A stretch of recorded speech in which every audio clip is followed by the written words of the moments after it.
আজকের গল্প অঙ্কের সম্রাট কাকা। টাক। বলতে হবে গো, 10 থেকে 5 বাদ গেলে কত থাকে? এটা সোজা 5 থাকবে কাকা। ভুল, সম্পূর্ণভাবে ভুল। তোকে তো আগেও বলেছি গো, প্র্যাকটিক্যাল হ, প্র্যাকটিক্যাল। আচ্ছা, ধর তোর কাছে 10টা রসগোল্লা আছে, আমি তার থেকে 5টা খেয়ে নিলাম, তাহলে তোর কাছে কি থাকলো? কেন 5টা রসগোল্লা? আরে গাধা, তোর কাছে থাকবে শুধু কান্নাকাটি, আর আমার কাছে থাকবে শান্তি। অঙ্ক শুধু সংখ্যায় হয় না, অঙ্ক হয় আবেগে। বুঝতে পেরেছিস? ও আচ্ছা আচ্ছা, তাহলে কাকা আমার একটা প্রশ্নের উত্তর দাও দেখি। জিজ্ঞেস কর।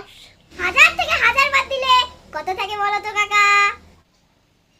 এটা তো একটা বাচ্চাও বলে দেবে, 0 মানে 0। আবার ভুল বলেছো কাকা।